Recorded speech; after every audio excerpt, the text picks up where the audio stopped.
Hello, my name is Dr. Richard Kaul, and welcome tonight. A show that examines the social, political, and economic phases of modern-day healthcare. And I'm pleased to have with me today a very impressive young gentleman by the name of Nathaniel Houghton, who is a Cornell graduate and set up a charity that has been providing leadership services in the Democratic Republic of Congo for the last 2 years. It's the Congo Leadership Initiative. And he's here with me today to talk about the work that the CLI has done, its plans for 2014, and its longer term goals. And also to talk about his view on where Africa is today and where he thinks it will be in the future. So welcome, Nate. Thanks for having me. Thank you. So it's odd to see a Cornell graduate walking around central parts of Africa. Mm-hmm. So how did you come to be out there?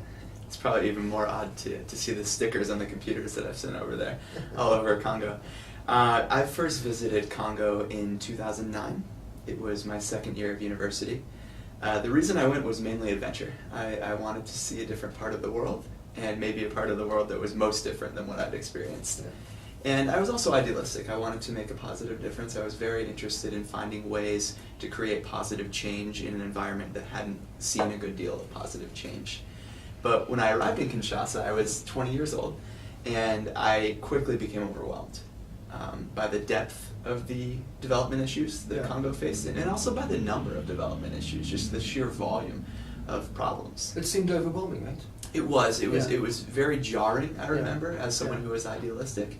And for a couple of days that worried me a great deal. It bothered me, because I didn't know how I would spend the rest of my life making positive change. Yeah, deepest, darkest Africa. I mean, it's that part of Africa historically has had one of the most challenging histories for many colonial or European adventurers and explorers because of the very difficult terrain that's encountered. And I know from my own personal experience, having been involved in a charity that was providing healthcare in that part of the world, the logistics and the problems with logistics that can be involved, and I'm sure you encountered those to an extent when you were getting the project going. Of course, absolutely. And I think that, you mentioned that it was very difficult, and for a couple of days I felt bogged down, but two things started to change my perspective.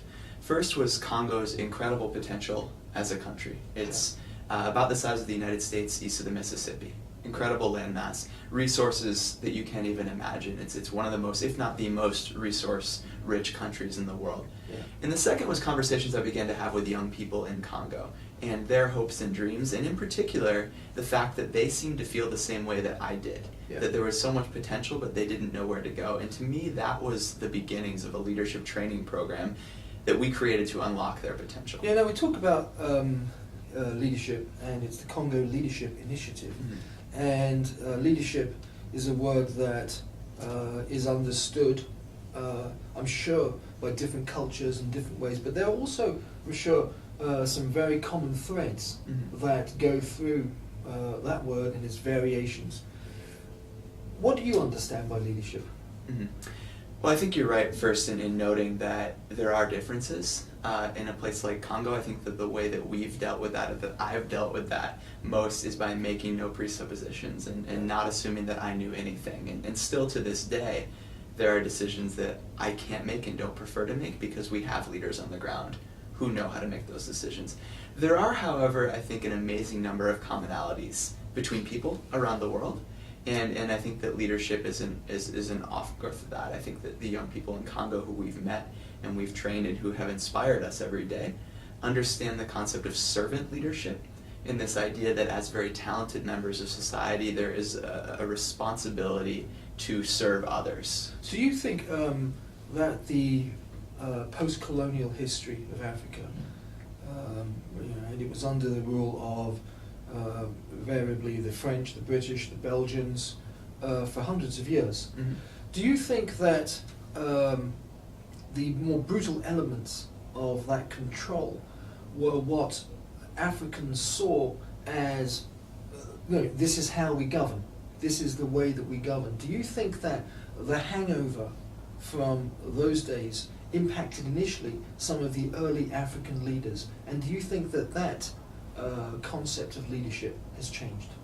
I don't know that I'd like to talk about it in terms of individual leaders, or even anything necessarily cultural, but in terms of facts, which is what we can talk about, it's something amazing to note that the Congo Kingdom and several other groups that existed in what is now Congo before Europeans arrived was an advanced society far beyond anything that medieval Europe ever attained.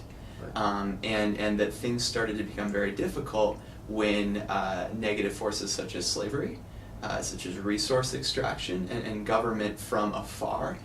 What we can say is that that's when things began to become difficult. So, I'm very hesitant to draw causation, but it's fair to say that before Europeans arrived in Congo, it was a place that knew how to govern itself very, very well. Talking about facts, yes. There was a very fact-laden piece on a recent BBC article in which a journalist from the BBC travelled through the DRC, the Congo, and came up with this paradox that it's one of the richest places in terms of natural resources on Earth, but yet it has these social systems and a society that in no way reflects its own natural wealth. And there were these contradictions, these paradoxes, and he was trying to understand in his article, Sinclair, why this situation existed. But then towards the end, he was trying to give consideration to potential solutions. And I think the Congo Leadership Initiative, is one of the more effective solution strategies, because what you're doing is you're empowering the young people there, you're empowering the next generation to behave, to act, to think. Absolutely, and I think that the why question in Congo is a very difficult one, and you would need several 9-minute interviews to really get to the issue of how this came to be. Yeah. But CLI is a story at its core about the strength of the human spirit. It's about the potential that every person, and especially the young people we work with, have to create change in their own communities, even beyond what they even might believe they can do. But I think it's also a story of understanding exactly how we can be very rigorous in terms of measuring this, in terms of using solutions that are proven to be effective, and trusting our data instead of what necessarily feels right.